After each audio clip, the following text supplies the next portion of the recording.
হ্যাঁ গাইস, সবাই কেমন আছেন? আশা করি অনেক অনেক ভালো আছেন। আমি আবার আপনাদের মাঝে নতুন একটা গল্প নিয়ে হাজির হয়েছি। গল্পটির নাম হচ্ছে অশরীরী সঙ্গী। তার আমরা আর দেরি না করে মূল ঘটনার দিকে চলে যাব। তার আগে একটা কথাই নয়, গল্পের মাঝে কোনো ভুল ত্রুটি হয়ে থাকলে ক্ষমার দৃষ্টিতে দেখবেন। আর আমাদের চ্যানেল নতুন হয়ে থাকলে অবশ্যই সাবস্ক্রাইব করে আমাদের পাশেই থাকবেন। চলুন গল্প শুরু করি। শারমিনের বিয়ের 2 মাস পর ওর স্বামী শাওন কাজের জন্য বিদেশে চলে যায়। শাওন আগে থেকেই বিদেশে থাকতো, তবে বিদেশ থেকে এসে মা বাবার কথায় শাওন শারমিনকে বিয়ে করে নেয়। বিয়ের 2 মাস যেতে না যেতেই শাওন আবার বিদেশে পাড়ি দেয় শারমিনকে রেখে। আর 2 বছর হচ্ছে শাওন বিদেশে রয়েছে। শারমিন ওর শ্বশুর বাড়িতেই থাকে। শারমিনের পরিবারে বর্তমানে ওর শ্বশুর শাশুড়ি আর একটা ননদ আছে, তার নাম মায়া। শাওন দেশের বাইরে থাকলেও শারমিনের থেকে ঠিকভাবে কথা বলে না। দিনে 2-1 বার ফোন করে, ফোন করলেও সামান্য কিছু কথা বলে কাজের ব্যস্ততা দেখে ফোন কেটে দেয়। শারমিনের বয়স 25 বছর আর শাওনের বয়স 33। শাওন শারমিনের সাথে ঠিক মতো কথা না বললেও ওর কোনো কিছুর অভাব রাখেনি। কিন্তু প্রত্যেকটা মেয়ের তো একটা চাওয়া পাওয়া থাকে, নিজের চাহিদা বলে একটা বিষয় আছে। কিন্তু কিছু করার নেই। মাঝে মাঝে শারমিনের নিজেকেই খুব একা লাগে।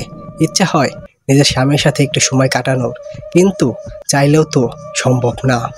যদি শারমিনের একটা বাচ্চা থাকতো তাহলে নিজের আর একা লাগতো না। বাচ্চার সাথে খুব ভালো সময় কাটতে পারতো। শারমিন বাচ্চাদের অনেক পছন্দ করে। শারমিন শাওনকে যাওয়ার আগে বাচ্চা নেওয়ার কথা বলেছিল, কিন্তু শাওন শারমিনকে মুখের উপর না বলে দিয়েছিল সে এখন বাচ্চা নেবে না। এবার বিদেশ থেকে এসে তারপর বাচ্চা নেবে। শারমিন বিকেলবেলা নিজের রুমের খাটের সাথে হেলান দিয়ে বসে আছে। এমন সময় রুমে মায়া এসে বিছানার উপর বসলো। মায়াকে বসতে দেখে শারমিন উঠে বসলো। তখন মায়া বলল, কি ব্যাপার ভাবি, মন খারাপ নাকি তোমার? কই না তো, মন খারাপ হতে যাবে কেন?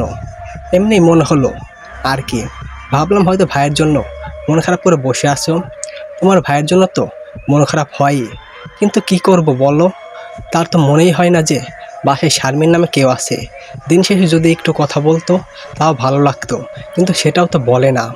আমার ভাই একটু এরকমই, বুঝছো ভাবি, ঠিকভাবে কারোর সাথে কথা বলে না। সেটা তো আমি জানি, কিন্তু বউয়ের সাথে কথা বললে কি হবে বুঝি না। আসলে সত্যি বলতে ভাবি, ভাইয়ের একজনের সাথে রিলেশন ছিল, কিন্তু সেই মেয়ে চলে যাওয়ায় ভাই আরও গম্ভীর হয়ে গেছে। বাহ বাহ, তাই নাকি? তো সে চলে গেল কেন? কারণ ওই আপু বা ওই ফ্যামিলি চায়নি বিদেশের ছেলের সাথে মেয়ে বিয়ে দিতে। বুঝলাম। ভাবি, তোমার কোনো রিলেশন ছিল না? না গো, আমি রিলেশনও কখনো জড়াইনি, তবে অনেক প্রপোজ পাইছি। তুমি যে সুন্দরী, তোমায় যে কেউ প্রপোজ করবে। শারমিন মায়ের কথা শুনে হাসলো। এমন সময় মায়ের ফোন আসলো। তখন মায়ের ফোন হাতে নিয়ে হেসে উঠলো। মায়ের বয়ফ্রেন্ড রাহিম ফোন করেছে। শারমিন আর মা দুজনেই বান্ধবীর মতো। শারমিন মায়ার বয়ফ্রেন্ডের কথা জানে, তবে কখনো কাউকে বলেনি। মায়া যাওয়ার পর শারমিন শাওনের ফোন করলো। শাওন ফোন রিসিভ করে বলল, শারমিন, আমি এখন বিজি আছি। তোমায় কতবার বলছি যখন তখন ফোন করবে না। আমার সময় হলে নিজেই ফোন করব।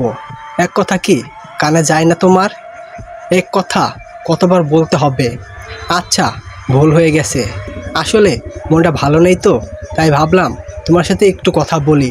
ওপাশ থেকে কোনো উত্তর আসলো না। শারমিন দেখলো শাওন ফোন কেটে দিয়েছে। মুহূর্তেই ওর চোখে পানি চলে আসলো। খুব ইচ্ছা করছে জোরে চিৎকার করে কাঁদতে, কিন্তু যদি শারমিন কান্না করে বা কিছু করে তাহলে ওর শাশুড়ি সেটাকে ন্যাকামো বাজাইরে ঢং বলে চালিয়ে দিবে। এমনিতেই ওর শাশুড়ি চুল থেকে পান খসার অনেক কথাই শোনায়, তারপরেও এইসব শারমিন কিছুই মনে করে না। রাতের বেলায় শারমিন শুয়ে আছে। এত সময় হয়ে গেল শাওন এখন ওকে ফোন করলো না। কেন জানি অস্থির লাগছে শারমিনের। এপাশ ওপাশ করতে করতে অর্ধেক রাত চলে যায়। রাতের বেলায় এক সময়টা শাওনকে খুব কাছে পেতে ইচ্ছা করে শারমিনের, কিন্তু কিছু করার নাই। মাঝে মাঝে শারমিন ভাবে যে সে যে একটা রিলেশন শুরু করবে, কারণ একা একা আর ভালো লাগে না। রিলেশন করলে একাকিত্ব দূর হবে, সেই সাথে শারমিন চাইলেও নিজের চাহিদা মিটিয়ে নিতে পারবে। কিন্তু ভয় হয় কেউ যদি জেনে যায় তাহলে কি করে সমাজের মুখ দেখাবে। আত্মহত্যা করা ছাড়া আর উপায় থাকবে না। এসব ভাবতে ভাবতে শারমিন একসময় ঘুমিয়ে যায়। দেরিতে ঘুম ভাঙার কারণে শারমিনের পেরে সকাল উঠতে দেরি হয়ে যায়। আজকে সকাল হয়ে গেছে, অথচ শারমিনের ঘুম এখনও ভাঙেনি। শারমিনের ঘুম থেকে উঠতে না দেখে ও শাশুড়ি সে দরজা নক করলো আর শারমিনের নাম ধরে ডাকতে লাগলো, ওর শাশুড়ির ডাক আর দরজা নক করা শব্দে শারমিনের ঘুম ভেঙে গেল। শারমিন তাড়াতাড়ি উঠে দরজা খুলল। শারমিন দরজা খুলতেই ওর শাশুড়ি কড়া গলায় বলে উঠল, এত সময় লাগে দরজা খুলতে? কতক্ষণ ধরে ডাকছি, কি করছিলি ঘরে? আসলে মা, ঘুমিয়েছিলাম, তাই শুনতে পাইনি। শায়দ ঘুমানোর পরও এত বেলা পর্যন্ত কি করে ঘুমাতে পারোস বুঝি না। তাড়াতাড়ি আমার চা দাও। আচ্ছা মা, দিচ্ছি। সকালবেলায় শারমিনের মন খারাপ হয়ে গেল। শারমিন রান্নাঘরে গিয়ে চুলায় চা বসিয়ে দিল। তারপর কয়েকটা বিস্কুট আর চা ওর শাশুড়িকে দিয়ে আসলো। এরপর শারমিন কয়েকটা রুটি বানিয়ে ফেললো আর ফ্রিজ থেকে কালকে আধা রান্না করা সবজি বের করে ভালোভাবে রান্না করে ওর শাশুড়িকে খেতে দিল। প্রতিদিনই সকালে শারমিন শাশুড়ির রুটি খায় সবজি দিয়ে। তারপর শারমিন ফ্রেশ হয়ে এসে খাওয়া দাওয়া করলো। শারমিন নিজের রুমের কাজ সেরে ওর শাশুড়ির রুমে গেল পরিষ্কার করার জন্য, কিন্তু ঝাড়ুটা কেমন যেন নষ্ট হয়ে গেছে। তাই আরেকটা ঝাড়ু বের করে আনার জন্য ওদের বাড়ির পুরানো রুমটাই গেল। ওই রুমে সব অদরকারি জিনিসপত্র রয়েছে, সেটাকে স্টোর রুম বলে ভুল হবে না। শারমিন সে রুমে গিয়ে ঝাড়ু খুঁজতে লাগলো। দেখলো একটা ঝাড়ু স্টিলের পুরোনো আলমারির উপর রাখা। শারমিন আলমারির কাছে গিয়ে ঝাড়ু পাড়তে গেল, কিন্তু উচ্চতা বেশি না হওয়ায় ঠিকভাবে পারতে পারছিল না। পায়ের নখ ভর দিয়ে ঝাড়ুটা অনেক কষ্টই পারল। ঝাড়ুর সাথে সাথে আলমারির উপর থেকে ভারী কিছু একটা শারমিনের মাথায় পড়লো। শারমিন মাথা নাড়তে নাড়তে সেই জিনিসটা দেখে তাকালো। দেখলো আসলে সেটা একটা বই। শারমিন বইটা তুলে নিয়ে হাতে নিয়ে উপাস করে পরিষ্কার করলো। ধুলো পরিষ্কার করা মাত্রই দেখলো সেই বইয়ের উপর ভয়ঙ্কর চেহারা এক প্রাণীর মুখ। শারমিনের ভিতরটা কেমন যেন শিহরে উঠল। শারমিন বাইরের পেজটা খুলতেই একটা ঠান্ডা বাতাস শারমিনের শিহরণ উপসের দিয়ে বয়ে গেল। শারমিন বইয়ের ভিতরে দেখলো বিভিন্ন ধরনের নকশা আঁকা আর উপরে কিছু লেখা। পরে দেখলো নকশাগুলো আসলে চীন হাজির করার। শারমিন কি যেন ভেবে সেই বইটা ওড়নার নিচে করে লুকিয়ে ও রুমের ওয়ার্কশপে রাখলো। ভাবলো কাজ শেষ করে পড়া যাবে। শারমিন দুপুরে খাওয়া দাওয়া শেষ করে ও রুমে এসে শুয়ে আছে। ওর শ্বশুর শাশুড়ি এখনও ঘুমাচ্ছে।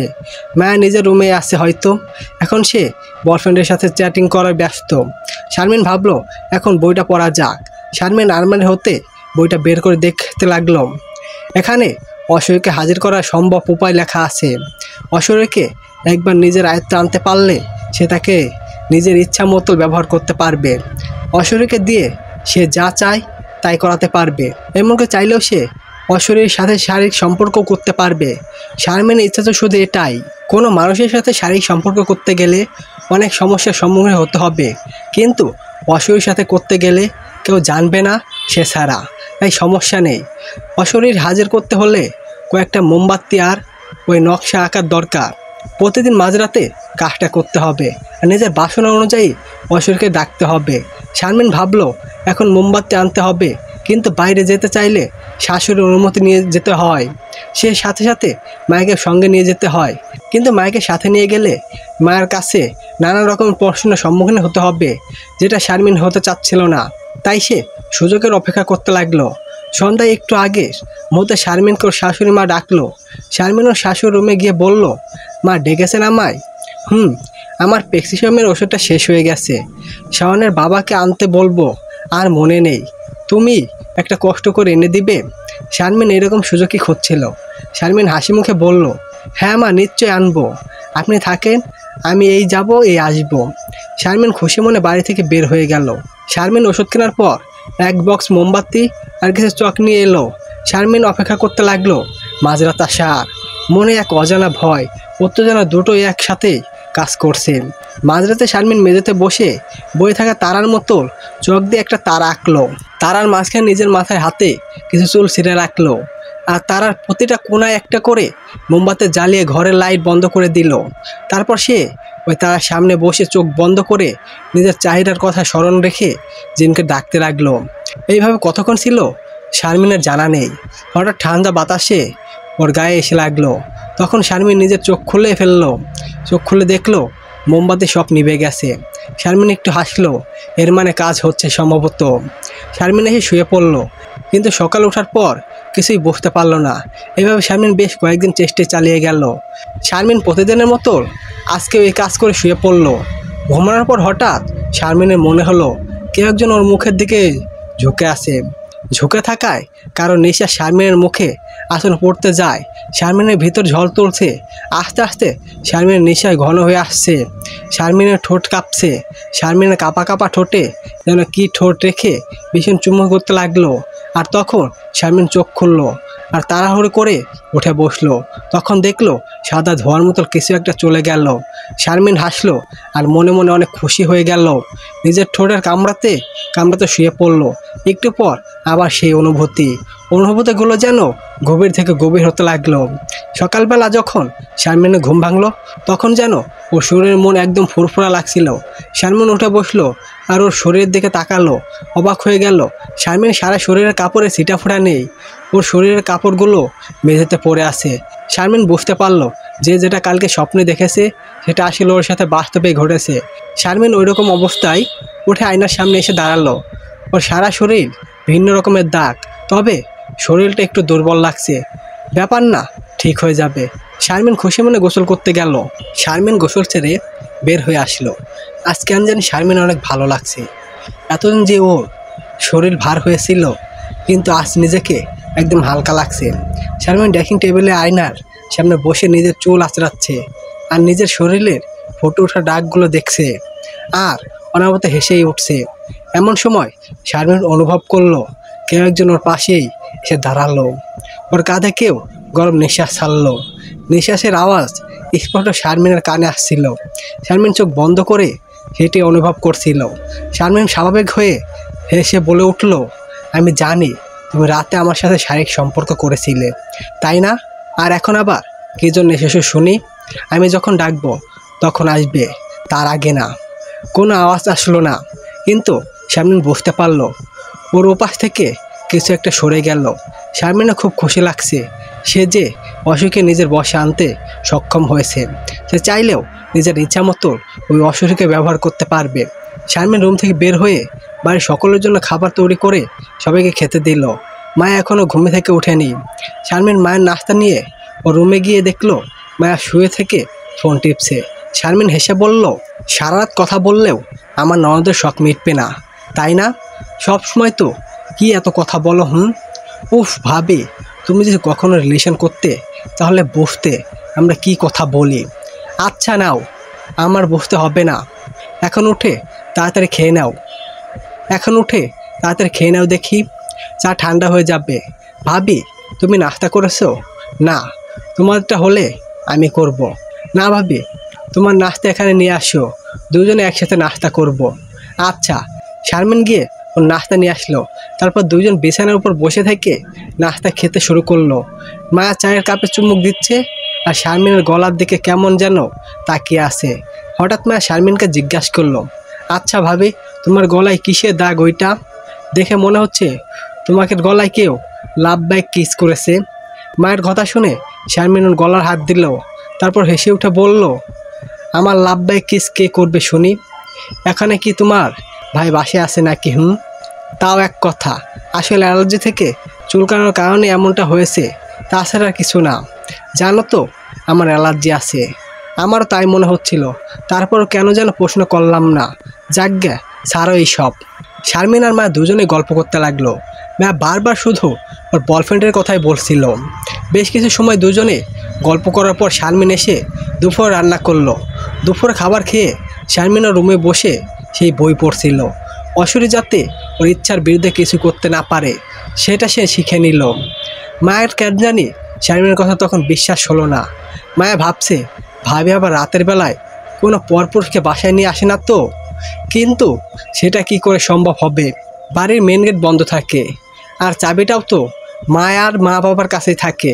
মা নিজেই নিজেকে বলে উঠল, ধুর কী সব আজে বাজে কথা ভাবছি আমি। ভাবি এমনটা কখনোই করবে না। রাতের বেলায় অন্ধকার রুমে শারমিন বসে আছে। মনে মনে সেই অসুরকে স্মরণ করছে। হঠাৎ শারমিনের রুমের মধ্যে কারো উপস্থিত টের পেল। ভাবলো নিশ্চয়ই সে এসেছে। শারমিন বলল, এইভাবে অদৃশ্য না হয়ে থেকে আমার সামনে আসো। শারমিনের কথা শেষ হওয়া মাত্রই ওর থেকে কিছুটা দূরে আস্তে আস্তে একটা সাদা অবয়ব স্পষ্ট দেখতে লাগলো। তারপর যখন সে নিজের আসল রূপে ফিরে এলো, তখন শারমিন ওর দিকে তাকিয়ে অবাক হয়ে গেল। এত সুন্দর কারো চেহারা হতে পারে? সেটা ছিল শারমিনের ধারণার বাইরে। সাদা ধবধবে শরীর, লোমহীন চওড়া বুক, বেশ লম্বা দেখতে এক সুশান্ত যুবক এর সামনে দাঁড়িয়ে আছে। শারমিন যেন ওর প্রতি সীমাহিত হয়ে গেল। কোমর হতে হাঁটু পর্যন্ত সাদা রঙের কাপড় পেঁচানো। কোনো অসুরে যে এত সুন্দর হতে পারে শারমিন ভাবতেই পারছিল না। কেন জানি এইবারের জন্য মনে হলো এটা আবার কোনো খারাপ কিছু নয় তো। কিন্তু সে ওই অসুরের চেহারার মায়াই সব ভুলে গেল। শারমিন সীমাহিত ভাবতে ওর দিকে এগিয়ে গেল। কেমন যেন সে একটা ঘোরের মধ্যে পড়ে গেছে। শারমিন ওকে শক্ত করে জড়িয়ে ধরল। কি নরম মোঘালো শরীর তার। শারমিনের সারা শরীর বিদ্যুতে খেলে যাচ্ছে। ওই যুবক বিছানার উপর শুয়ে আছে। শারমিন যুবকটির বুকের উপর শুয়ে থেকে ওর চেহারার দিকে মুগ্ধ হয়ে তাকিয়ে আছে। এত সুন্দর চেহারা হতে পারে কখনো ফেরানো যায় না। শারমিনের মনে হচ্ছে সে যে শাওনের নামে কেউ জীবনে আসে। মনে শুধু বলছে এই যুবক হলো শারমিনের মনের রাজকুমার। শারমিন বলল, তুমি কোনো কথা বলো না কেন? আমি শুধু আপনার গোলাম। আপনি আমাকে যে কাজে ব্যবহার করতে চান সেই কাজে ব্যবহার করতে পারেন। আপনার ইচ্ছার বিরুদ্ধে যাওয়ার সাধ্য আমার নেই।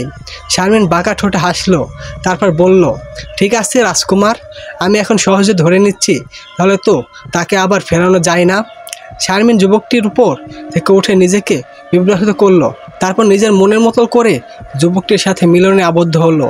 এক সময় ক্লান্ত শরীরের যুবকটির বুকের উপরে শারমিন ঢলে পড়ল। যুবকটি যেন পাথরের মতো পড়ে আছে, নড়াচড়ার কিছুই করছে না। শারমিন যুবকটির বুকের উপরে ঘুমিয়ে যায়। সকালে ঘুম ভাঙার পর শারমিন দেখল সে উপর হয়ে বিছানায় উপর পড়ে আছে। রাতের কথা মনে হতেই শারমিন নিজেই লজ্জা পেল। তাড়াতাড়ি করে সে ওয়াশরুমে গিয়ে ফিরে শুয়ে চলে আসলো। মনে মনে ভাবছে, শারীরিক সুখের মতো আর কোনো সুখই নেই। 2 দিন ধরে নিজের মনের ভিতরে এক অজানা আনন্দ সৃষ্টি হয়েছে। আগে ওর মেজাজ খিটখিটে থাকলেও কিন্তু এখন মেজাজ খিটখিটে হওয়ার তো দূর। ওর শাশুর 2-1 কথা শোনালেও সে হাসি মুখে উড়িয়ে দেয়। এইভাবে প্রতি রাতে শারমিনের সাথে অশরীর সম্পর্ক করে যাচ্ছে। শারমিন ঘরের কাজ করছিল, এমন সময় ওর ফোন বেজে উঠল। শারমিন ফোন হাতে নিয়ে দেখলো শাওন কল দিয়েছে। ফোন রিসিভ করতে শাওন বলল, কি ব্যাপার মিস শারমিন, আপনার কি আমার কথা মনে পড়ে না? মনে পড়বে না আবার? সবসময় তো তোমার কথাই মনে পড়ে, কিন্তু নিজের স্বামীকে ফোন দিতেও সংযোগ বোধ করতে হয়। আসলে আমি ভুল করেছি শারমিন, আমি দূরে থাকলেও তোমার খোঁজ খবর নেওয়া আমার উচিত ছিল। হয়তো জানো আমি তোমাকে সত্যিই ভালোবাসি, কিন্তু তুমি তো কখনো আমায় বুঝতেই পারো না। আসলে নিজের স্ত্রীকে কখনো বোঝার চেষ্টাই করিনি আমি। তবে আজ থেকে কথা দিচ্ছি, তোমার প্রতিদিনে ফোন করব, তারপর দুজনে মিলে জমিয়ে প্রেম করব। আমার সাথে রাজি তো প্রেম করতে? রাজি, মানে অবশ্যই রাজি। এভাবে বেশ কিছু সময় কথা বলার পর শারমিন ফোন রেখে দিল। শারমিন মনে মনে ভাবছে সেই সব করে অনেক বড় অন্যায় করে ফেলেছে স্বামীর সাথে। আর একটু অপেক্ষা করলে কি এমন হতো? শারমিনের মনে অনুসন্ধান হতে লাগলো ওর ওই কাজের জন্য। তবে শারমিনের কাছে ব্যাপারটা কেমন যেন রহস্যময় লাগছে। হঠাৎ একটা মানুষের এমন পরিবর্তন হওয়া সত্যি অবাক হওয়ার মতোই। মা শারমিনের দেখে বলল, আচ্ছা ভাবি, তুমি দিন দিন এত সুন্দরী হয়ে যাচ্ছ কি করে? আমি কি করে বলবো? গায়ের উজ্জ্বলতা যেন বৃদ্ধি পেয়েছে। আর কি সব বলছো? মা হব কি করে? তবে এমনটা দেখে আমি অবাক হয়ে যাচ্ছি। আরে অবাক হওয়ার কিছু নেই, ঠিকভাবে খাওয়া দাওয়া করলে এমন হওয়া অস্বাভাবিক নয়। শারমিন রাতের বেলায় মনে মনে ভাবছে সে দিয়ে ওই অসুরের সাহায্য কোনোভাবে শাওনকে দেখতে পেত তাহলে বেশ ভালো হতো। শারমিন তখন সেই অসুরকে স্মরণ করলো। একটু বাদেই সেই অসুরের শারমিনের সামনে এসে দাঁড়ালো। শারমিন তখন বলল, আমার স্বামী যেখানে আছে তুমি আমায় সেখানে নিয়ে চলো, তবে সাবধানে, আমার স্বামী বা কোনো মানুষ যেন আমাকে দেখতে না পায়। হ্যাঁ ঠিক আছে, তাহলে আমায় নিয়ে চলো। তখন সে এসে শারমিনের হাত ধরলো, আর চোখের পলকেই শারমিন এমন একটা জায়গায় এসে পড়ল। শারমিন যেখানে দাঁড়িয়ে আছে সেখানে ওর পিছনে কাছের দেওয়ালের মতো, আর সামনে তাকিয়ে অনেকগুলো দরজা দেখতে পেল।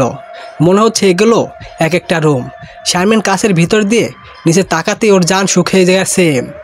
দেখে মনে হচ্ছে সে প্রায় কম করে হলেও 50 তলার বেশি উঁচু বিল্ডিংয়ে দাঁড়িয়ে আছে। শারমিনের পাশে সেই যুবক বেশ ধরা অশরীরে দাঁড়িয়ে আছে। শারমিন ওকে বলল, এখানে শাওন কোথায়? তখন সে ইশারা করে সামনের দিকে দেখালো শাওন একটা মেয়ের হাত ধরে হেঁটে আসছে। দুইজন খুব ঘনিষ্ঠভাবেই হাঁটছে। হঠাৎ দুইজন একটা রুম খুলে ভিতরে ঢুকে গেল। শারমিন ওকে ভিতরে নিয়ে যেতে বলল। শারমিনের কথা অনুযায়ী ভিতর নিয়ে গেল। শারমিন ভিতরে ঢুকে যা দেখলো, এতে ওর চোখ ছানা ভরা। দেখলো সে শাওন আর মেয়েটি দুজনেই অনঙ্গক অবস্থায় আছে। শারমিনের খুব কষ্ট হচ্ছিল। মেয়েটি শাওনকে বলল, আমার শেখানো কথা অনুযায়ী তোমার বউয়ের সাথে ঠিকমতো কথা বলছে তো? হ্যাঁ সোনা, এমনভাবে কথা বলছি যে কখন আমার প্রতি ওর সন্দেহ জাগবে না। এই না হলে আমার প্রেমিক। দুজন কথা বলা শেষ করে দুজনের শারীরিক সম্পর্ক করতে ব্যস্ত হয়ে পড়ল। শারমিন তাড়াতাড়ি বাড়ি চলে আসলো। আজ বুঝতে পারছে শাওন ওকে ইগনোর করার কারণ, ঠিকমতো কথা না বলার কারণ। খুব কষ্ট হচ্ছে ওর। এমন সময় সেই যুবক শারমিনের কাছে এগিয়ে এসে শারমিনকে ধাক্কা দিয়ে বিছানায় ফেলে দিল। এরপর সে শারমিনের ঠোঁটে ঠোঁট মিলিয়ে দিল। শারমিন নিজেও ওর সে সায় দিল আর দুজন আবারও মিলনে আবদ্ধ হলো। শারমিন সকালবেলা বসে থেকে চার কাপে একটা করে চুমুক দিচ্ছে আর শাওনের কথা চিন্তা করছে। শাওনের সেই দৃশ্য বারবার ওর চোখের সামনে ভেসে উঠছে। কাল শাওনের সাথে ফোনে কথা বলার পর নিজেকে মনের মধ্যে একটু অনুশোচনা হয়েছিল, কিন্তু এই দৃশ্য সক্ষম দেখার পর আর কোনো রকম অনুশোচনা হচ্ছে না। মনে মনে ভাবছে শাওন যদি এসব করতে পারে, সে পারবে না কেন? কিন্তু তারপরেও শারমিন মনে হচ্ছে এটা আবার সে জিনের কোনো কারসাজি নয় তো। শারমিন একবার শুনেছিল জিন যার উপর আসর করে তার কাছে আর কোনো পুরুষের ঘেঁষতেই দেয় না। এই জিন আবার এসব করে শাওনের প্রতি। শারমিনের মনে বিশ্বাস তুলছে না তো? না, এইভাবে আগে শাওনের প্রতি অবিশ্বাস করা ঠিক হবে না। নিজের চাহিদা মেটানোর জন্য এমন কাজ শারমিন না করলেও পারত, কিন্তু এখন যেহেতু এটা হয়ে গেছে আর সেটা বলে লাভ নেই। তার চেয়ে বরং শাওনের প্রাপ্তনের ব্যাপারে খোঁজ নিতে হবে। শারমিনের কেন জানি মনে হচ্ছে শাওনের সাথে থাকা মেয়েটার প্রাক্তন। শারমিন চা শেষ করে মা রুমে গেল। মায়া শুয়ে থেকে কানে হেডফোন লাগিয়ে গান শুনছে। শারমিন মায়ের পাশে বসলো। শারমিন মায়াকে বলল, মায়া, তোমার একটা কথা বলার ছিল। মায়া কান থেকে হেডফোন সরিয়ে বলল, কি বললে ভাবি? শুনতে পাইনি। তোমার ভাইয়ের প্রাক্তনের নাম ছিল কি? সেনহা। হঠাৎ তোর নাম জানতে চাইছো যে? না, এমনি। আচ্ছা, ওর কোনো ছবি আছে তোমার কাছে? ছবি তো নেই, তবে 1 মিনিট ওয়েট, ওর আইডিতে সম্ভবত ছবি আছে। আমি খুঁজে দেখছি পাই কি না। মায়া সেনহার ফেসবুক আইডি খুঁজতে লাগলো। একটু বাদেই খুঁজে পেল। তারপর মায়া শারমিনের পিক দেখিয়ে বলল, এই যে ভাবি, এটা হলো সেনহা। শারমিন মায়ের হাত থেকে ফোনটা নিয়ে সেনহার ছবির দিকে তাকিয়ে অবাক হয়ে গেল, কারণ সে শাওনের সাথে যে মেয়েকে দেখেছে এটাই হলো সেই মেয়ে। তার মানে এখনও শাওনের সাথে ওর প্রাপ্তনের যোগাযোগ আছে। শারমিন একটা একটা করে সেনহার পিক দেখতে লাগলো। শারমিন একটা ছেলের সাথে সেনহার পিক দেখলো, ক্যাপশনে দেওয়া, এটা হলো সেনহার স্বামী। স্বামী থাকতেও সেনহা বিদেশে শাওনের সাথে আছে কেন? কেমন জানি ব্যাপারটা রহস্যময় মনে হচ্ছে। শারমিন মায়াকে বলল, আচ্ছা মায়া, তুমি আমার একটু সেনহার বাসায় নিয়ে যেতে পারবে? হঠাৎ ভাবে তুমি সেনহার সাথে দেখা করতে চাইছো কেন? কোনো কি কিছু হয়েছে? না, কিছু হয়নি, আবার হয়েছেও। তোমায় আমি সব বলবো। তুমি কি পারবে আমি ওর সাথে দেখা করিয়ে দিতে? হ্যাঁ ভাই, পারবো। কবে দেখা করবে বলো? যদি তোমার কোনো কাজ না থাকে তাহলে আজ বিকেলেই দেখা করব। আচ্ছা ভাবি, আজ বিকেলে যদি সেনহাকে বাসায় না পাওয়া যায় তাহলে ওর কাছে সব কিছু পরিষ্কার হয়ে যাবে আসলে ব্যাপারটা কি। সে নিজের চোখে যা দেখেছে সেটা সত্যি নাকি জিনের কোনো কবির কারসাজি। বিকেলবেলা শারমিন আর মায়া বের হলো সেনহার সাথে দেখা করার জন্য। সেনহাদের বাড়ি খুব কাছেই। রিক্সা করে 15 মিনিটের মধ্যেই দুজনে পৌঁছে গেল। শারমিন আর মায়া সেনহার বাড়ির সামনে দাঁড়িয়ে আছে। শারমিন কলিং বেল চাপ দিল। একটু বাদে একজন বয়স্ক মহিলা এসে দরজা খুলল। এটা সেনহার মা। মায়াকে দেখে বলে উঠল, কি মায়া, তুমি এখানে? ব্যাপারটা কি? তখন শারমিন সেই মহিলাকে বলল, আসলে আন্টি, আপনার সাথে আমার কিছু কথা বলার ছিল। তুমি কে? আমি শারমিন, শাওনের ওয়াইফ। তো আমার সাথে তোমার কি কথা থাকতে পারে? খুব জোরে কথা আন্টি, যা না বললেই নয়। আচ্ছা ঠিক আছে, ভিতর আসো তোমরা। শারমিন আর মায়া ভিতরে গেল। শারমিন আর মায়াকে সবাই বসতে দিয়ে বলল, কি জোরে কথা বলো। আন্টি, সেনা এখন কই জানতে পারি? ও এখন দেশের বাইরে। ও আচ্ছা, শুনেছিলাম সেনহার বিয়ে হয়েছে, তো হঠাৎ সে দেশের বাইরে কেন গিয়েছে? তখন সেই মহিলা একটা দীর্ঘ নিঃশ্বাস ফেলে বলল, শাওনের সাথে সেনহার সম্পর্কের কথা তুমি জানো নিশ্চয়ই, কিন্তু আমরা কেউ সেটা মেনে নিচ্ছিলাম না। আমাদের পছন্দ অনুযায়ী একটা ছেলের সাথে ওর বিয়ে দিয়েছিলাম, কিন্তু হঠাৎ রহস্যজনকভাবে সেনহার স্বামী খুন হয়। পুলিশ তদন্ত করে খুনের কোনো সন্ধান পায়নি। সেনহার স্বামীর লাশ একটা জেনে পাওয়া গিয়েছিল। এরপর সেনহা বেশ হতাহত হয়ে নিজের স্বামীর মৃত্যুতে তারপর সে বিদেশে যাওয়ার সিদ্ধান্ত নেয়। সেখানে সেনহা কী যেন চাকরি করবে, আমরা আর বাধা দিইনি। খুব দুঃখজনক বিষয়, সেনহা এখন কোন দেশে আছে? জাপানে। জাপানে থাকার কথা শুনে ভেতরটা কেমন জানি হয়ে উঠল, কারণ শাওনও জাপানে থাকে। শারমিন উঠে পড়ল, তারপর বলল, ধন্যবাদ আন্টি আমার সাথে কথা বলার জন্য। কিন্তু কেন এসব জানতে চাইলে বললে না তো? শারমিন হালকা হেসে উঠে বলল, আপনার মেয়েকে নিয়ে টেনশন করবেন না কখনো, কারণ সে এখন ওর ভালোবাসার মানুষের কাছে সুরক্ষিত আছে। এই বলে শারমিন মায়াকে নিয়ে বের হয়ে আসলো। শারমিনের ভিতরটা দুমড়ে মুচকে শেষ হয়ে যাচ্ছে। শারমিন সবসময় চাইতো ওর জীবনসঙ্গী এমন একজন হোক, সে যদি গরিবও হয় তাও যেন সবসময় শারমিনের পাশে থাকে, ভালোবাসে ওকে আগলে রাখে। শারমিন শাওনের মতো কাউকে তো চায়নি। শারমিনের মা বাবা অনেকটা জোর করেই বিয়ে দিয়েছিল বলা যায়, কারণ ছেলে ভালো, সে কতখানি ভালো তা খুব ভালো করে বুঝতে পারছে। আর যদি শাওন ওর সাথে থাকতো তাহলে হয়তো এরকম অন্যায় কোনো কাজ শারমিনের কাছে হতো না। মায়া শারমিনকে জিজ্ঞাসা করলো, আচ্ছা ভাবি, তোমার কি মনে হয় ভাই আর সেনহা এখন একসাথেই রয়েছে? হ্যাঁ মায়া, আমি জানি দুজনে একসাথেই আছে, সে ওর ভালোবাসার মানুষের সাথে সুখে আছে। আমি জানি ভাবি, সেটা মা বাবাকে বলেছিলাম বিয়ে না দিতে, কিন্তু তারপরেও কোনো কথা শুনলো না। এইসব আমার কপালে ছিল। মায়া, চিন্তা করো না, শাওন যদি ওর সাথে ভালো থাকে তাহলে থাকতে দাও। শারমিন বাসায় ফিরে আসলো। শারমিনের মনে আর কোনো অনুশোচনা নেই, কারণ শাওন যদি এইসব করতে পারে তাহলে শারমিনও কেন করতে পারবে না। শারমিন রাতের বেলায় বসে আছে, ওর পাশে সেই জিন দাঁড়িয়ে আছে। আর যুবককে বেশ ধীরে জিনকে আরও আকর্ষণীয় লাগছে। সে এসে শারমিনের গায়ে হাত দিতেই যাবে, তখন শারমিন বলল, দাঁড়াও, আমি কি বলেছি আমার গায়ে হাত দিতে? সে চুপ করে দাঁড়িয়ে আছে। শারমিন বলল, আচ্ছা তোমার নাম কি? আমার নাম সবুজ। বেশ ভালো, আমার প্রিয় রং সবুজ। জানো, আজ আমার না শারীরিক সম্পর্ক করতে ভালো লাগছে না। তুমি আমায় এমন জায়গায় নিয়ে চলো যেখানে গেলে আমার মন ভালো হয়ে যাবে।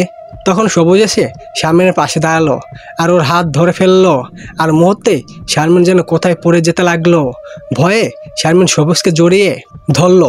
তারপর যখন শারমিন নিজের চোখ খুললো, দেখলো সে একটা ফুলের বাগানের ভেতর দাঁড়িয়ে আছে। ওর সামনে বিশাল বড় বড় একটা প্রসাদ। ফুলের বাগানে নানান রকম পাখি কিচিমিচি করছে, রং বেরঙের প্রজাপতি উড়ে বেড়াচ্ছে।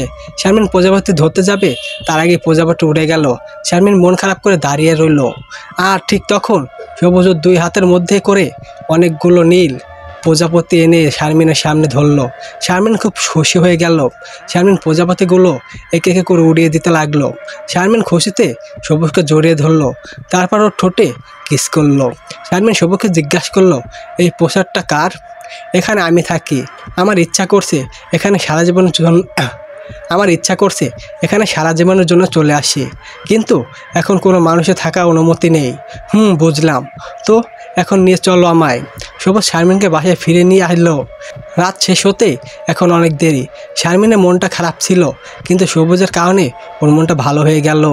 মনে আবার অন্যরকম ফিলিং কাজ করতে লাগলো শারমিনের, আর তাই সে আবার সবুজের সাথে মিলিত হলো। এইভাবে শারমিনের দিন কাটতে লাগলো। বেশ ভালোই লাগছিল তো ওর, কিন্তু আজ কয়েকদিন যাবৎ শারমিনের শরীরে বেশ কিছু পরিবর্তন লক্ষ্য করছে।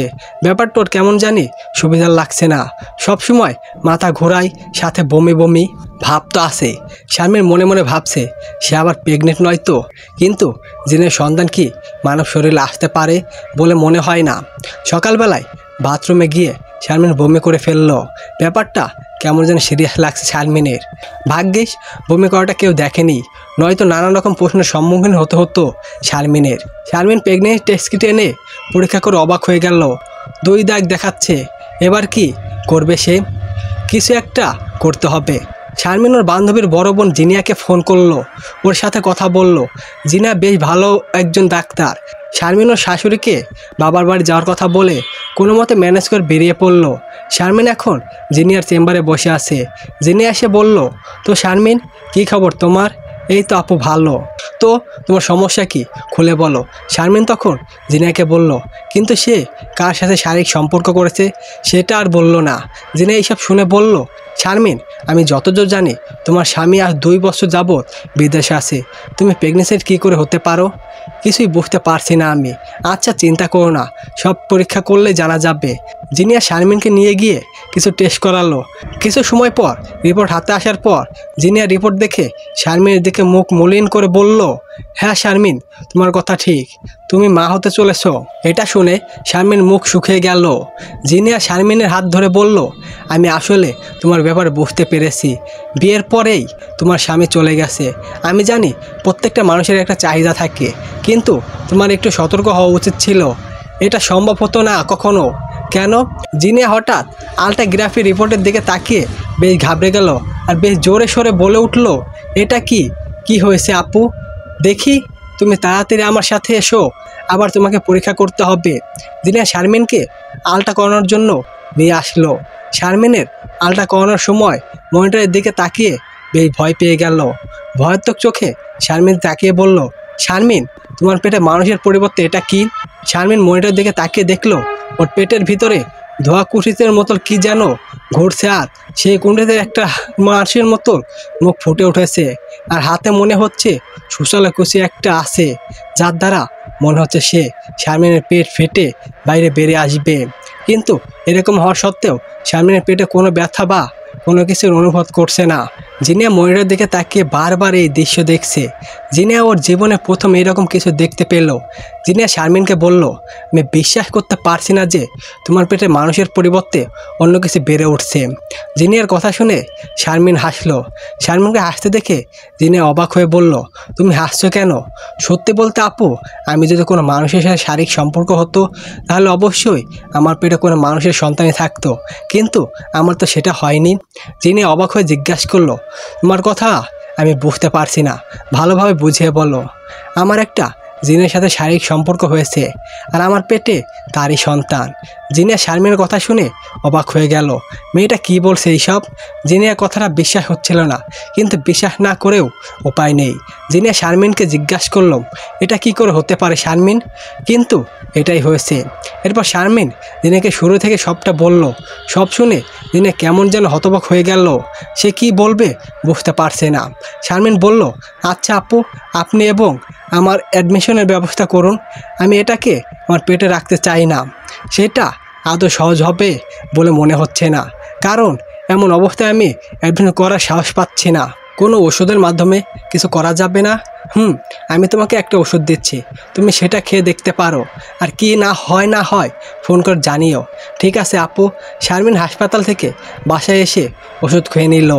শারমিন শুয়ে থেকে মনে মনে ভাবছে, সেই সব করে নিজের কত বড় সর্বনাশ করে ফেলেছে, আর সেটা ভালো করে বুঝতে পারছে।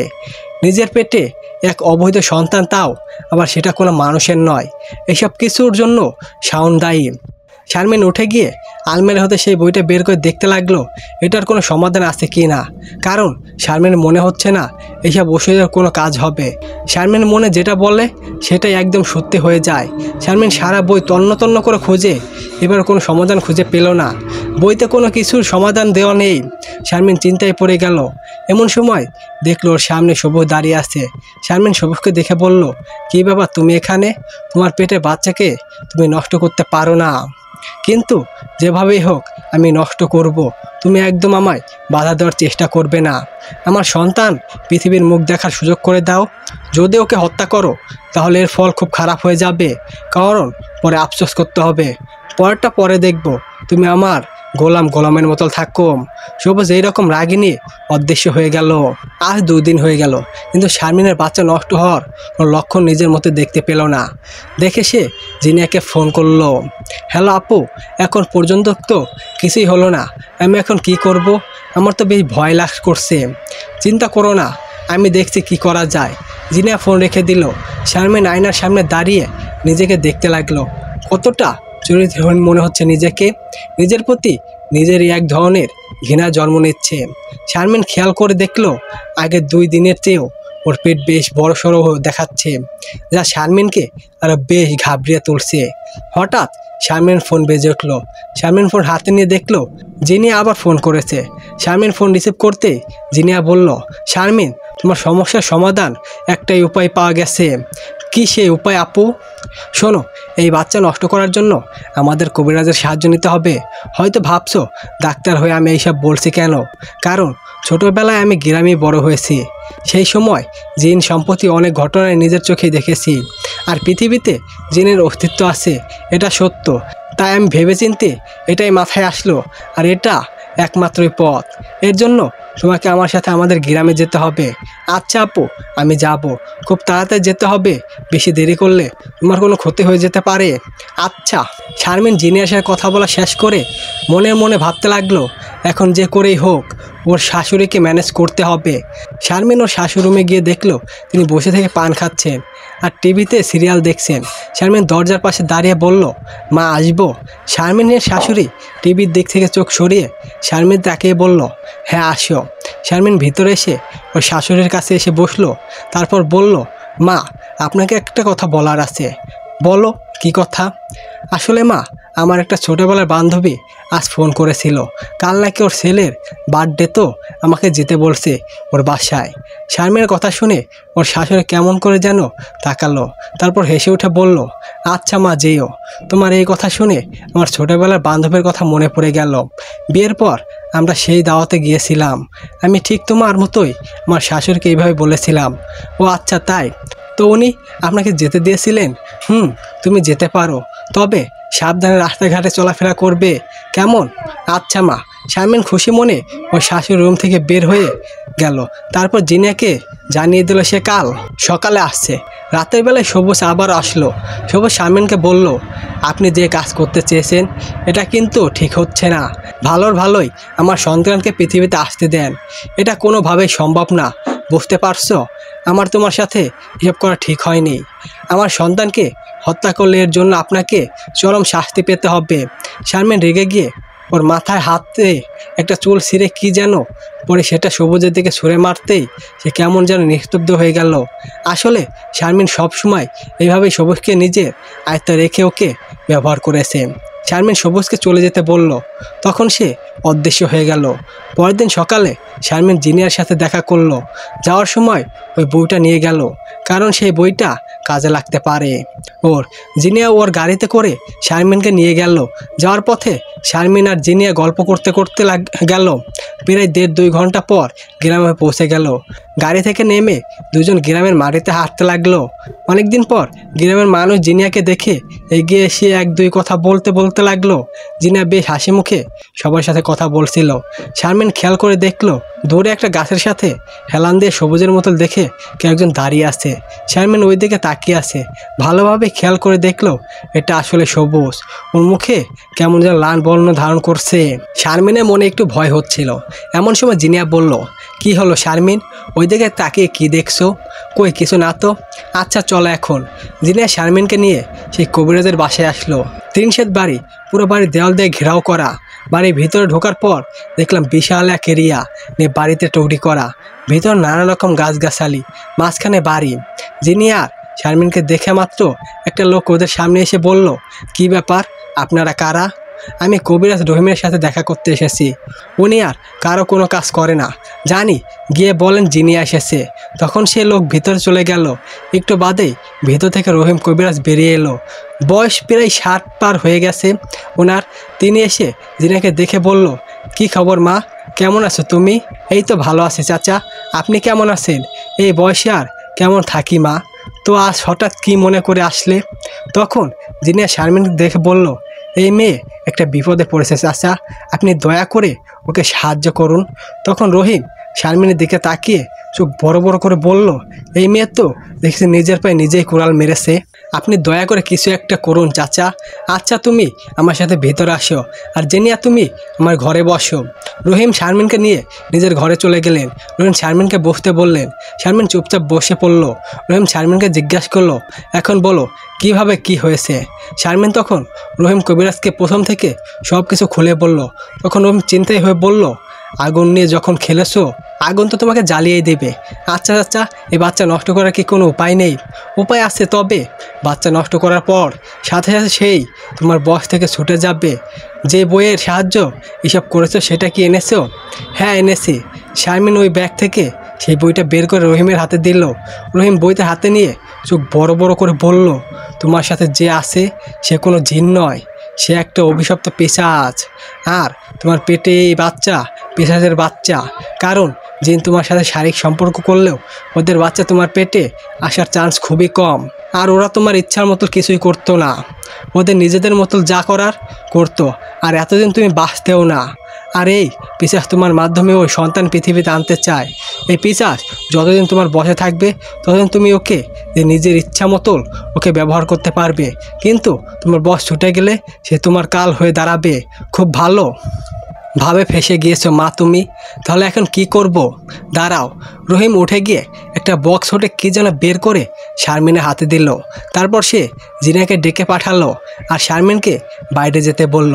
জিনা ভিতরে এসে বলল, হ্যাঁ চাচা বলুন। শোনো, আমি ওই মেয়ের হাতে একটা ওষুধ দিয়েছি, যেটা খাওয়া মাত্রই ওর ভিতরে সেই সন্তান নষ্ট হয়ে যাবে। ঠিক তখন তুমি ওই শয়তান বের করে ফেলবে। বাচ্চা বের করার পর ভয়ঙ্কর কিছু ঘটতে পারে, কিন্তু কোনো রকম ভয় পাবে না। আচ্ছা চাচা। না জানি মেয়েটার পরে কোনো বিপদ ঘনিয়ে আসে। জিনা বের হয়ে এসে শারমিনকে সব বলে দিল। জিনিয়া বলল, তুমি এটা করার জন্য প্রস্তুত আছো মানসিকভাবে? হ্যাঁ আপু, আমি প্রস্তুত। জিনিয়া শারমিনকে নিয়ে হাসপাতালের উদ্দেশ্যে রওনা দিল। শারমিন আর জিনিয়া হাসপাতালে চলে আসলো।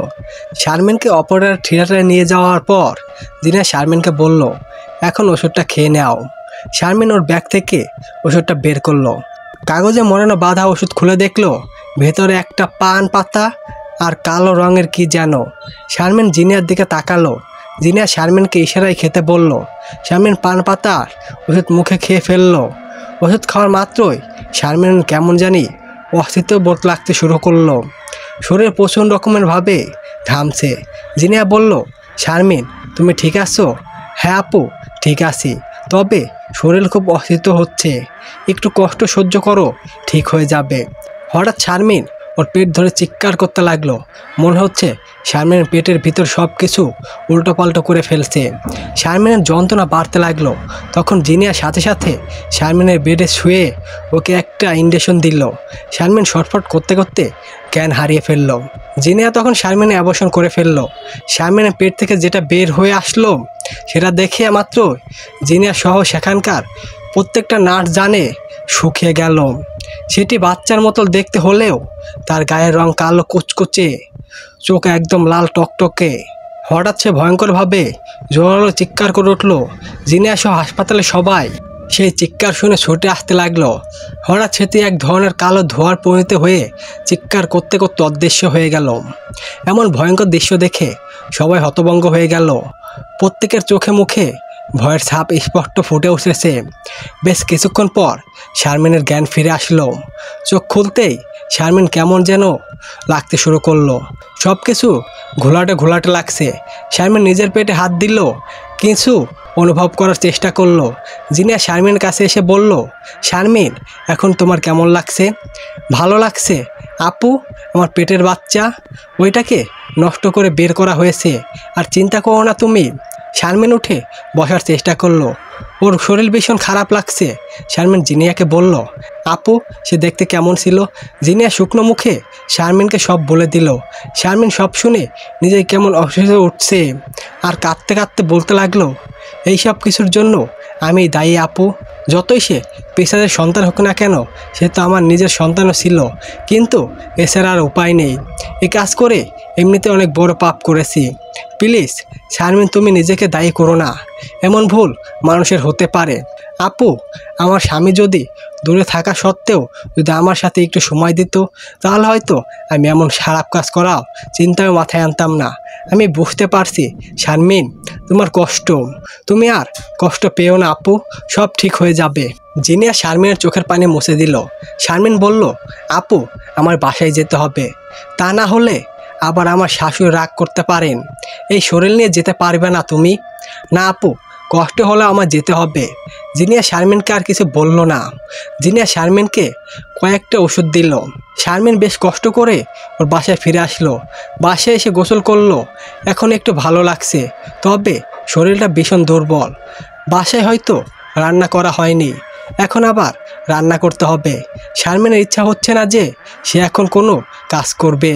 তারপরেও শারমিনের রান্নাঘরে গেল। রান্নাঘরে গিয়ে দেখলো ভাত তরকারি সব কিছু রান্না করা হয়েছে।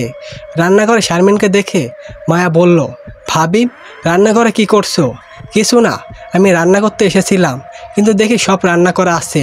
মায়া হেসে উঠে শারমিনের কাছে এসে বলল, আজ তো তুমি বাসায় ছিলে না, তাই আমি নিজেই একটু রান্না করছিলাম। ভাবলাম ভাবি ক্লান্ত শরীর নিয়ে আবার কষ্ট করে রান্না করার প্রয়োজন নেই।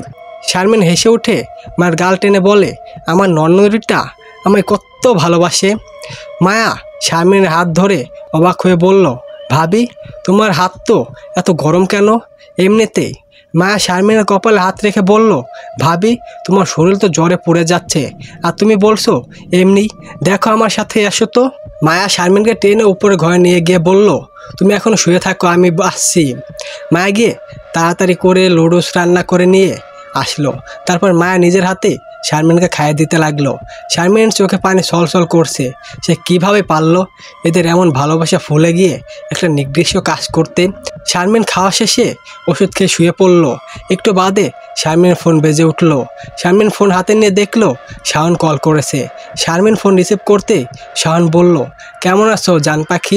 তুমি যেমন রেখেছো তেমন আছি। ও তো কি করো? শুয়ে আছি। তুমি নিশ্চয়ই এখন সেন্নার সাথে আছো, তাই না? শারমিনের কথা শুনে ওপাশ থেকে শাওন নিশ্চুপ। শারমিন হাসতে হাসতে বলল, কি ব্যাপার, চুপ হয়ে গেলে কেন? মানে কি বলছে এইসব? সত্যি তো বললাম, তুমি তো এখন তোমার প্রাক্তন সেন্নার সাথে একসাথে আসছো। সেন্না আবার কে? আর কি সব বাজে বকছো? শরীর ঠিক আছে তোমার? আমি একদম ঠিক আছি শাওন, আর আমি সব কিছুই জেনে গেছি। আর এখন শাক দিয়ে মাছ ঢাকার প্রয়োজন নেই। শাওন আর কোনো কথা না বলে ফোন কেটে দিল। শারমিন হেসে উঠে চোখে পানি মুছে ফেলল। শাওন চিন্তিত হয়ে দাঁড়িয়ে রইল। শাওনকে চিন্তিত হতে দেখে সেনা বিছানা থেকে নেমে এসে বলল, এই বাবু কি হলো, তোমার এখানে দাঁড়িয়ে আছো কেন? বউকে বুঝি বলতে পারছো না?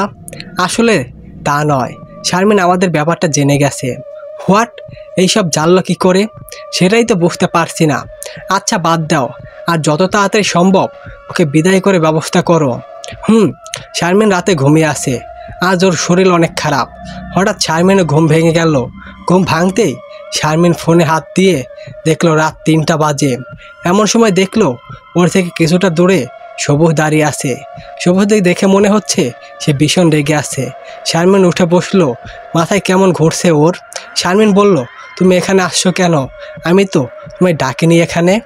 আজ থেকে আমি আর কারো ডাকে সাই দেব না। তুই আমার সন্তানকে হত্যা করেছিস, এই শাস্তি তুই হাড়ে হাড়ে টের পাবি। দেখো তুমি এখন চলে যাও বলছে। সবুজ শারমিনের কোনো কথা শুনল না। সবুজ এসে শারমিনের উপর ঝাঁপিয়ে পড়ল। শারমিনের ইচ্ছার বিরুদ্ধে ওর সাথে শারীরিক সম্পর্ক করলো। শারমিনের আজ অনেক কষ্ট দিল। সবুজ চলে যাওয়ার পর শারমিন কাটছে। সারা শরীর অনেক যন্ত্রণা হচ্ছে। ইচ্ছা করছে নিজেকে নিজেই শেষ করে দিতে।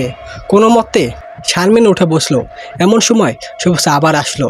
তারপর বিকট শব্দে হেসে বলল, আমার সন্তানের হত্যা করেছিস তাই না? এইবার পারলে নিজের বাবা মাকে বাঁচিয়ে নে। শারমিন এইবার রেগে গেল।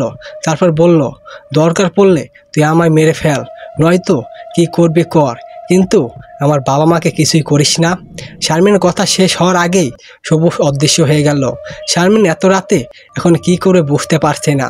উপায় না দেখে তাই সে তার মায়ের কাছে ফোন করলো, কিন্তু ওপাশ থেকে ফোন ধরছে না। শারমিন একের পর এক কল দিয়েই যাচ্ছে, কিন্তু ফোন রিসিভ করার কোনো নামই নেই। শারমিনের টেনশন আরও বেড়ে গেল। এইদিকে নিজের শারীরিক অবস্থাও ভালো না, তার উপর আবার ওর মা বাবা ফোন ধরছে না। সব মিলিয়ে শারমিন বড় ধরনের মানসিক চাপে পড়ে গেল। শারমিন আবার ফোন করলো। এবার ফোন রিসিভ করতেই শারমিন বেশ উত্তেজিত কণ্ঠে বলে উঠল, হ্যালো মা, তুমি ঠিক আছো তো? বাবা ঠিক আছে তো? তোমাদের কিছু হয়নি তো? শারমিনের মা মেয়ের এমন কাণ্ড দেখে অবাক হয়ে জিজ্ঞাসা করলো, শারমিন মা, আমার কি হয়েছে? তোকে এমন অস্থির লাগছে কেন? সব কিছু ঠিক আছে তো নাকি? তোমরা ঠিক আছো নাকি আগে সেটা বলো। হ্যাঁ মা, আমরা ঠিক আছি, কিন্তু হয়েছেটা কি সেটা তো বলবি। শারমিন আসলে ব্যাপারটা চাপিয়ে রেখে বলল, আসলে মা, তোমাদের নিয়ে খুব ভয়ঙ্কর স্বপ্ন দেখেছিলাম, তাই এত রাতে ফোন দিয়েছি। শারমিনের মা হেসে উঠে বলল, পাগলি মেয়ে, চিন্তা করিস না মা, আমরা ঠিক আছি, তুই নিশ্চিন্তে ঘুমিয়ে পড়। আচ্ছা মা, নিজের খেয়াল রেখো। শারমিন ফোন কেটে দিল। শারমিনের যেন একটু শান্তি পাচ্ছে। শারমিন নিজের কত বড় ভুল করেছে সেটা সে খুব ভালোভাবে বুঝতে পারছে। শারমিন এইভাবে বিছানায় শুয়ে থাকলো, কখন ঘুমিয়ে গেছে টেরও পায়নি। সকালে ওঠার পর দেখলো নিজের শারীরিক অবস্থায় একটু পরিবর্তন হয়নি। কোনো মতে সে ফ্রেশ হয়ে এসে নাস্তা করে নিজের রুমে এসে শুয়ে পড়ল। এমন সময় শারমিনের ফোন বেজে উঠল। শারমিন ফোন রিসিভ করতেই কেউ উপাস থেকে বলে উঠল, শারমিন, তাড়াতাড়ি তোর বাসায় চলে আয়, এসে তোর বাবা মাকে আর নেই। শারমিন কথাটা শোনা মাত্রই লাফ দিয়ে উঠে চিৎকার করলো। শারমিনের চিৎকার শুনে ওর শাশুড়ি দৌড়ে এসে বলল, কি হয়েছে, এভাবে চিৎকার করছো কেন? শারমিন কাঁদতে কাঁদতে বলল, মা, আমার বাবা মা আর নেই। শারমিনের কথা শুনে ওর শাশুড়ি যেন আকাশ থেকে পড়ল। কি বলছে এইসব? শারমিন আর দেরি না করে তাড়াতাড়ি বেরিয়ে পড়ল। শারমিন বাসায় এসে দেখলো ওর বাড়ির সামনে মানুষের ভিড় জমে আছে। শারমিন ভিড় ঠেলে ভেতরে গিয়ে দেখলো ওর মা বাবার দেহ মাটিতে পড়ে আছে। দুজনকে একদম নিগৃষ্টভাবে মারা হয়েছে। শারমিনের মায়ের মাথায় একটা দা বসানো, আর বাবার চোখের ভিতরে একটা কলম ঢুকে গেছে। শারমিন এমনটা দেখে জোরে চিৎকার করে উঠে সেখান থেকে বসিয়ে থেকে কাঁদতে শুরু করলো। শারমিন হঠাৎ ভিড়ের মধ্যে দেখলো সবুজ দাঁড়িয়ে আছে আর হাসছে। সে শারমিনের দিকে তাকিয়ে বলল, এখন তোর মা বাবাকে মেরে ফেলেছি, এবার যদি পারিস তোর নিজের ননদকে বাঁচিয়ে নে। শারমিন তাড়াতাড়ি উঠে দাঁড়ালো, নিজের চোখের পানি মুছে সেখান থেকে দ্রুত বের হয়ে এলো। শারমিনের এমন কাণ্ড সমস্ত মানুষ অবাক হয়ে গেল। শারমিন ভাবতে লাগলো, এখন দুর্বল হলে চলবে না, যে করেই হোক এবার মায়াকে ওর বাঁচাতেই হবে। বাচ্চা কেন নষ্ট করা হলো, আগের পর্বে ক্লিয়ার হয়ে যাবে। বাচ্চা নষ্ট না করলে কি হতে পারতো সেটা বুঝতেই পারবেন। শারমিনের শাশুড়ি কি যেন ভেবে শারমিনের রুমে আসলো।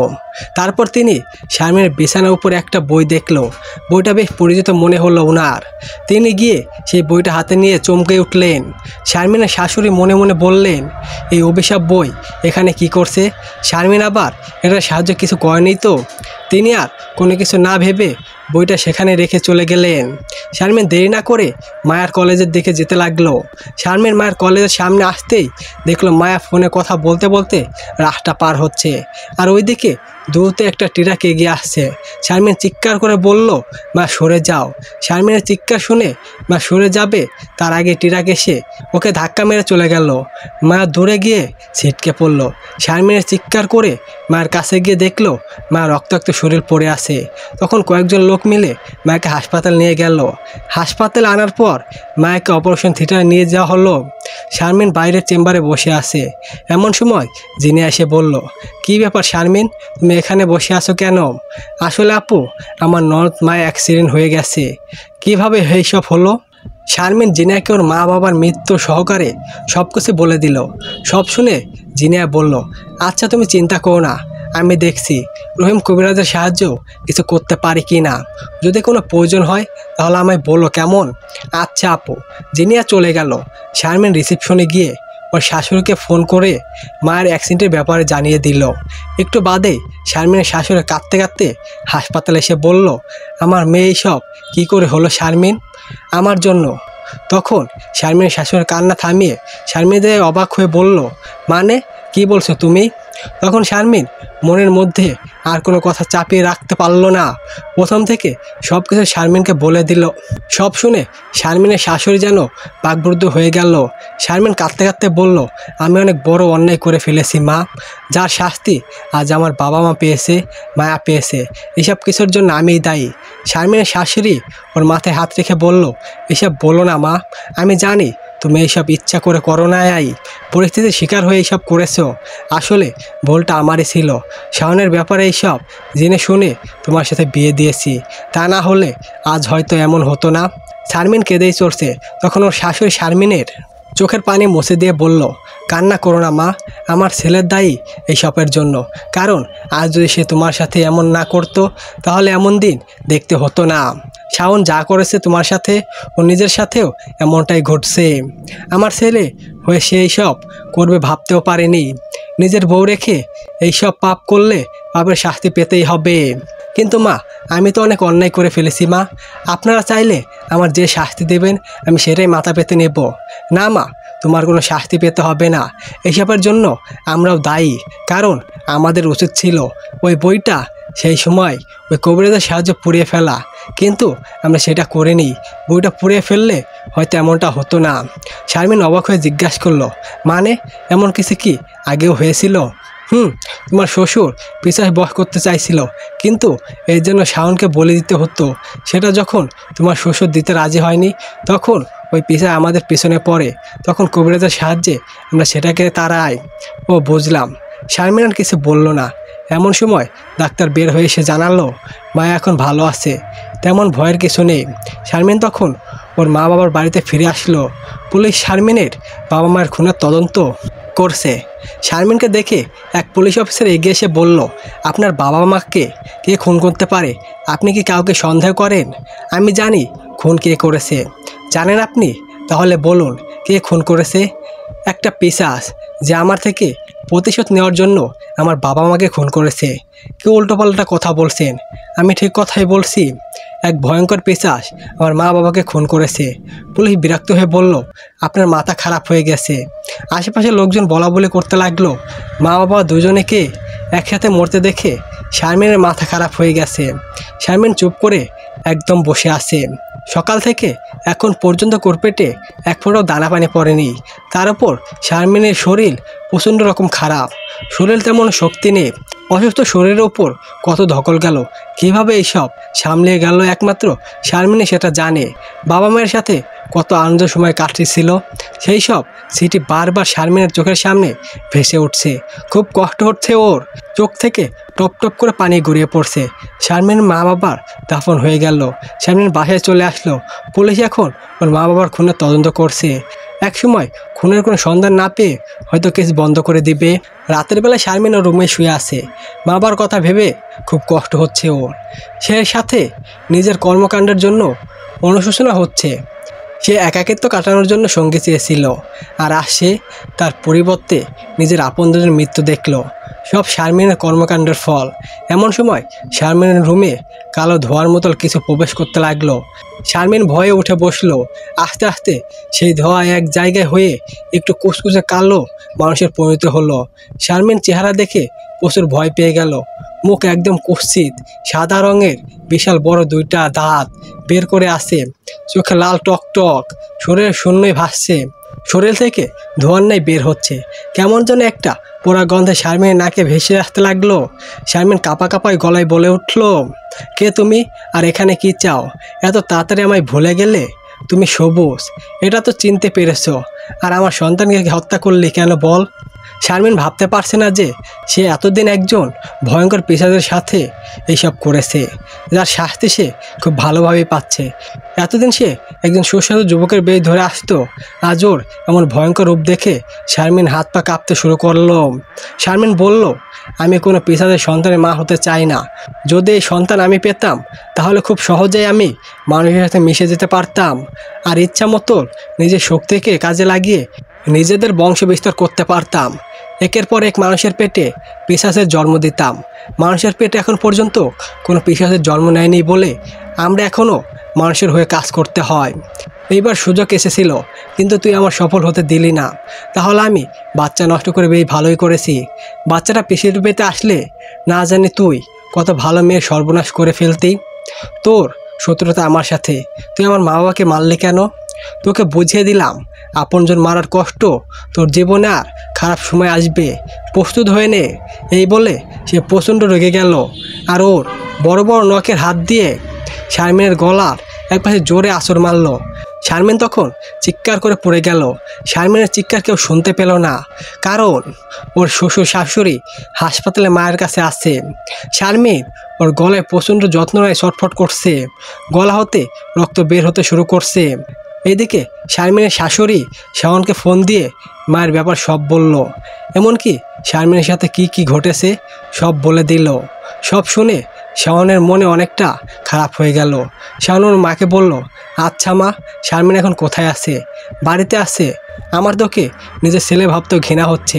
বিয়ের আগে প্রেম করছিস সেটা মানছি, কিন্তু বউ রেখে আরেকজনের সাথে এসব করতে তো লজ্জা করলো না? ভুল হয়ে গেছে মা আমায়। তোর সব ভুলের কারণে আজ কত বড় ক্ষতি হয়েছে ভেবে দেখেছিস? আর এই মেয়ে যদি তোকে সত্যিই ভালোবাসতো তাহলে অন্য কাউকে বিয়ে করার আগে তোর কাছে চলে আসতো, কিন্তু সেটা ওই মেয়ে করেনি। শাওন আর কিছু বলল না, ফোন রেখে দিল। শাওন যা করেছে সেনার সাথে এমনটা যে কখনো নিজের স্ত্রীর সাথেও হবে সেটা কখনোই ভাবতে পারেনি, তাও সেটা হচ্ছে কোনো পেশাদের সাথে। ব্যাপারটা ভাবতে শাওনের কেমন জানি লাগছে। সবসময় শাওন ভাবতে থাকতো সে যাই করুক নিজের স্ত্রী ভালো থাকবে, আর যেটা শুনলে এমনটা কখনো আশা করেনি। আর যদি সে সেনহার সাথে সম্পর্ক না রেখে শারমিনের সেনহাকে জায়গাটা দিত তাহলে হয়তো এমন দিন দেখতে হতো না। শাওনের নিজের উপর নিজেরই ঘৃণা হচ্ছে। কথাটা শোনার পর থেকে শাওনের এক ধরনের মানসিক যন্ত্রণা শুরু হচ্ছে। ইচ্ছা করছে ওকে মরে যেতে। শারীরিক যন্ত্রণার চেয়েও মানসিক যন্ত্রণা বেশি বিপদদায়ক, সেটা শাওন ভালোভাবেই বুঝতে পারছে। মনের মধ্যে অজানা অশান্তি শুরু হচ্ছে ওর। শাওনের মা ঠিক বলেছে, সেনহা ওকে সত্যি ভালোবাসলে বিয়ের আগে চলে আসতো, কিন্তু তা করেনি। শাওনকে চিন্তিত দেখে সেনহার কাছে এসে বলল, এই বেবি, কি এত ভাবছো তুমি? কিছু না। তোমার বউ শারমিনকে কবে বিদায় করছো? খুব তাড়াতাড়ি বিদায় করব। আজ এই জন্যই ভাবছি দেশে ফিরে যাব একবার। আমিও যাব। আচ্ছা, তবে তোমার স্বামীর খুনি কি ধরা পড়েছে? না, কখনো ধরা পড়বে না। এই সেনহা যা করে তা কোনো প্রমাণ রাখে না। বুঝতে পেরেছো? তার মানে তুমি তোমার স্বামীকে খুন করেছো? হ্যাঁ সোনা, আমি। ও খুনের কারণে আমার দুইটা লাভ হয়েছে জানো? কি কি? এক নম্বর হলো ওর নামে যা টাকা ছিল সব আমি পেয়েছি, আর 2 নম্বর হলো তুমি। ও বুদ্ধিমতী মেয়ে তুমি। শাওন সেনহাকে শক্ত করে জড়িয়ে ধরল। শাওনের মুখে এক রহস্যময় হাসি ফুটে উঠল, সেই সাথে সেনহার মুখেও হাসি রেখা দেখা গেল। শাওন আর সেনহা দুজনে একসাথে নিজের দেশের ফ্লাইটে উঠছে। দেশে আসার পর শাওন আর সেনহা একসাথে এয়ারপোর্টে হতে বের হলো। ঠিক এমন সময় পুলিশ এসে দুজনকে ঘিরে ফেললো। সেনহা পুলিশ দেখে কেমন যেন হসকে চেয়ে গেল। সেনহা বলল, এ কি, আপনি এইভাবে আমাদের পথ আটকে দাঁড়ালেন কেন? তখন পুলিশ অফিসার সেনহাকে বলল, আপনার স্বামীকে হত্যা করার জন্য অপরাধে আপনাকে গ্রেপ্তার করা হলো। কী সব আজে বাজে কথা বলছেন? আমার স্বামীকে মারতে যাব কেন? আমার স্বামী তো আমার পাশে দাঁড়িয়ে আছে। এবার নাটক বন্ধ করুন আর চলুন আমাদের সাথে। আপনি যাদের নিয়ে আপনার স্বামীর হত্যা করেছিলেন তার নিজের মুখেই সব স্বীকার করেছে। সেনহার কিছু বলল না। তখন সে পুলিশ অফিসার শাওনের সামনে এসে বলল, ধন্যবাদ মিস্টার শাওন আমাদের সাহায্য করার জন্য। এটা শুনে সেনহা অবাক হয়ে গেল। তার মানে শাওন, তুমি এইসব করেছো? হ্যাঁ সেনহা, তোমার স্বামীর খুনের তদন্তের সাথে আমার এক বন্ধু ছিল। সে আমার জানিয়ে দেয় যে তোমার স্বামীর খুনে তুমি করেছো, তাই প্ল্যান করে তোমার দেশে নিয়ে আসি। এত বড় বিশ্বাসঘাতকতা করলে কেন? আমার চেয়ে তুমি বড় বিশ্বাসঘাতক। আমায় বলেছিলে যে সব সময় আমার সাথে থাকবে, কিন্তু তুমি আমার চেয়ে বড়লোক ছেলে দেখে টাকার লোভে তাকে বিয়ে করলে, তারপর তাকে খুন করে তার সব টাকা পয়সা হাতিয়ে নিলে। এমনটা যে তুমি আমার সাথে করতে না তার কি গ্যারান্টি আছে? তুমি আমার সত্যিকারে ভালোবাসলে বিয়ের ঠিক হওয়ার আগে তুমি আমার কাছে চলে আসতে, কিন্তু তুমি সেটা করোনি। সেনা তখন হাসতে হাসতে বলল, যাক, এতদিনে তোর সুবুদ্ধি উপায় হয়েছে। তবে যদি কখনো আমি জেল থেকে মুক্তি হই সবার আগে তোকে মারবো বলে রাখলাম। পুলিশ সেনাকে নিয়ে চলে গেল। শাওন নিজের বাড়ির দিকে রওনা দিল। শাওনের মনে খুব কষ্ট হচ্ছে শারমিনের কথা ভেবে, কারণ সে তার অবর্তমানে একজন পেশাদের সাথে। এটা ভাবতেই শাওনের বুক ফেটে যাচ্ছে। মনে মনে ভাবছে সে নিজেও তো অন্য কারোর সাথে এইসব করেছে, তাহলে তার স্ত্রী করলে দোষ কী? একটা মেয়ে যেন তার স্বামীর পাশে অন্য কাউকে সহ্য করতে পারে না, তেমনিও একটা ছেলে ঠিক সেই রকমই তার স্ত্রীর পাশে অন্য কাউকে সহ্য করতে পারে না। তবে শারমিন এইসব করার জন্য দায়ী তো শাওন নিজে। এইসব চিন্তা করে আর লাভ নেই। শারমিন হাসপাতালে আসার পর ওর শাশুড়ির বাসায় চলে আসলো। মায়া এখন একটু সুস্থ। শারমিন এসে একটা চেয়ার টেনে মায়ার সামনে বসলো। মায়া চোখ খুলতে শারমিনের দিকে তাকালো। শারমিন মায়ের কপালে হাত রেখে বলল, মায়া, এখন কেমন লাগছে তোমার? আগের চেয়ে অনেক ভালো, চিন্তা করো না, ঠিক হয়ে যাবে। মায়া শারমিনের গলার দিকে ইশারা করে বলল, ভাবি, তোমার গলায় কি হয়েছে? শারমিন হাত দিয়ে গলা ঢেকে বলল, কিছু না মায়া, তুমি চুপ করে ঘুমাও। মায়া আর কিছু বলল না, মুখ ঘুরে চোখ বন্ধ করে ফেললো। শারমিন একটু বাদে বুঝতে পারলো সে মায়া ঘুমিয়ে পড়েছে। শারমিন বসে আছে, ওর চোখে হালকা ঘুম ঘুম ভাব। এমন সময় রুমের লাইট জ্বলতে নিভতে শুরু করলো। শারমিন তখন ভয় পেয়ে উঠে দাঁড়ালো। শারমিন দেখলো রুমের ভিতরে কালো ধোঁয়া প্রবেশ করছে। রাতের মতন আবার সেই ভয়ঙ্কর রূপে সেই পিছাচ আসলো। সে শারমিনকে দেখে বলল, তোর শাশুড়িকে খুব ভালোবাসিস তাই না? পারলে এবার ওকে বাঁচিয়ে নে। তুই আমার শাশুড়ি কোনো ক্ষতি করতে পারবি না, যদি পারিস তো বাঁচিয়ে নে। এই বলে সেই পিছাচ অদৃশ্য হয়ে গেল। এখন শারমিন কি করবে ভেবে পারছে না। মায়াকে রেখে গেলে যদি সে মায়ার কোনো ক্ষতি করে। শারমিনের শাশুড়ি শারমিনের রুমে এসে সেই বইটা খুঁজতে লাগলো।